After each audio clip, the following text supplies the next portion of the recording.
আমার মানিব্যাগে 20,000 টাকা ছিল, খুঁজে পাচ্ছি না। তুমি কি নিয়েছো? হ্যাঁ, টাকাটা আমি নিয়েছি। আমি তোমার কার বুকিংটা ক্যান্সেল করে দিয়েছি। কিন্তু কেন?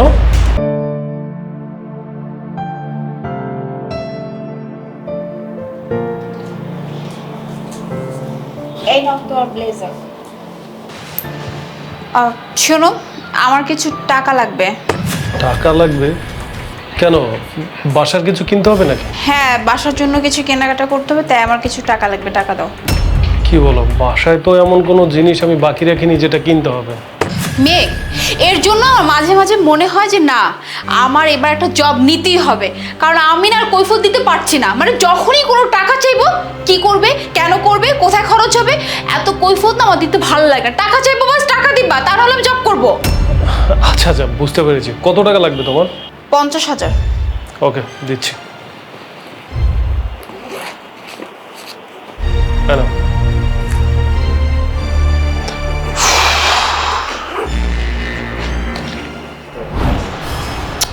শিট, বুঝলাম না। সকালবেলা মুনাকে 50,000 টাকা দিলাম, এখন আবার মানিব্যাগে 20,000 টাকা ছিল, সেটাও নাই। গেল কোথায়? মুনা, মুনা! কি ব্যাপার, কি হয়েছে, ডাকছো কেন? আচ্ছা, আমার মানিব্যাগে 20,000 টাকা ছিল, খুঁজে পাচ্ছি না। তুমি কি নিয়েছো? হ্যাঁ, টাকাটা আমি নিয়েছি। আচ্ছা, তুমি যে মানিব্যাগ থেকে টাকাটা নিয়েছো আমাকে একবার জিজ্ঞেস করছো, আমাকে বলছো একবার? আশ্চর্য, আমি টাকাটা নিয়েছি মানে নিয়েছি, আর অবশ্যই কোনো কাজে নিয়েছি। আমার এই সংসারে কিছু কেনাকাটা দরকার ছিল, তাই আমি টাকাটা নিয়েছি। কি এখন কি আবার কৈফিয়ত দিতে হবে? আচ্ছা, বাদ দাও, তোমার সাথে কথা বলাই বিতা। যাও। শিট। মা, আমি যদি গাড়িটা একবার কিনতে পারি, এটা আমার স্বপ্নের গাড়ি। মনে করো সারা শহর তোমাকে ঘুরাবো। আর মা, ওই গাড়ি নিয়ে কিন্তু আমরা অনেক দূরে চলে যাব, ঠিক আছে? লং ড্রাইভে। ঠিক আছে বাবা। হ্যালো। আসসালামু আলাইকুম স্যার। জি, ওয়ালাইকুম সালাম। স্যার, আপনি যে কার বুকিং দিয়েছিলেন, আমি ওখান থেকে বলছিলাম। আপনার কার বুকিংটা ক্যান্সেল করা হয়েছে।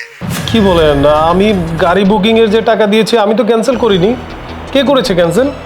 স্যার, ওটা আপনার ওয়াইফ ক্যান্সেল করেছে। আচ্ছা, ঠিক আছে। কি হয়েছে মেঘ? দেখেছো মা, মেজাজটা কার খারাপ না হয় বলো? আমার এত স্বপ্নের একটা গাড়ি, এত বছর তিল তিল করে টাকা জমাচ্ছে গাড়িটা কিনবো, আমি ওখানে 6 লাখ টাকা বুকিং দিয়ে রেখেছি। সেই গাড়ির বুকিং ক্যান্সেল করে তারপরে কি একটা বাজায় রাখছে বলো তো? কে করছে এটা? কে করছে বোঝো না? আমাদের বাসায় আর আছে কে? আমার বউ আনিকা মিলন, মুনা। হ্যাঁ, আমি তোমার কার বুকিংটা ক্যান্সেল করে দিয়েছি। কিন্তু কেন? বুকিংটা আমি ক্যান্সেল করেছি কারণ আমার টাকার দরকার ছিল, তাই। কিন্তু কেন?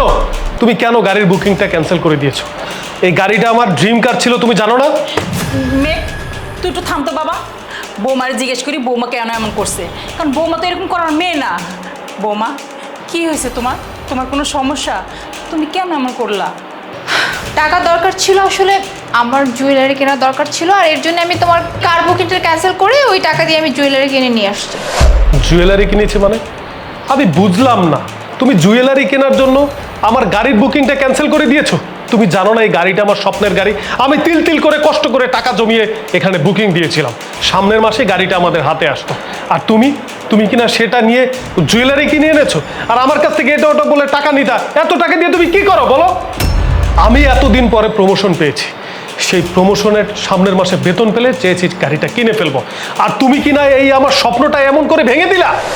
চুপ, আর কিছু বললো না, অনেক বলছো। হ্যাঁ, আচ্ছা, তুমি যে এত কথা আমাকে শোনালে, তুমি জাস্ট শুনলে যে আমি জুয়েলারি কিনেছি, মানে আমি গয়না কিনেছি। হ্যাঁ, বাট একটা পরে কিন্তু আমি এইটা বলি নাই যে গয়নাটা আমি আমার জন্য কিনেছি। গয়নাটা আমি কার জন্য কিনেছি জানো? গয়নাটা কিনেছি আমি মার জন্য। কি অবাক হয়ে গেছো তাই না?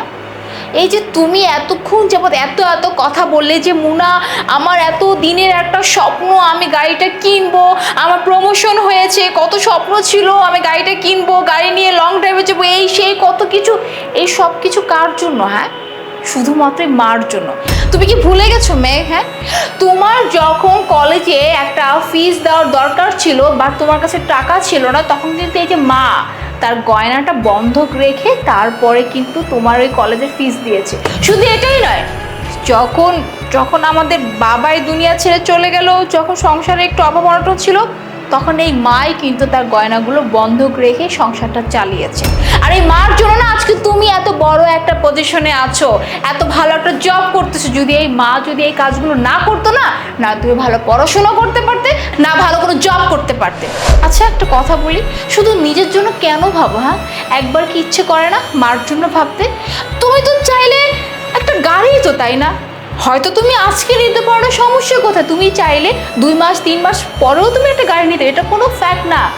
কিন্তু মা যে তার এত শখের গয়নাগুলো শুধুমাত্র তোমার জন্য সে বিসর্জন দিল, এই কথা আবার একটাবার চিন্তা করলেন না? হ্যাঁ দেখো মেয়ে, একটা কথা কি জানো, মার দেখাশোনা করার দায়িত্ব তোমার আমার মানে আমাদের।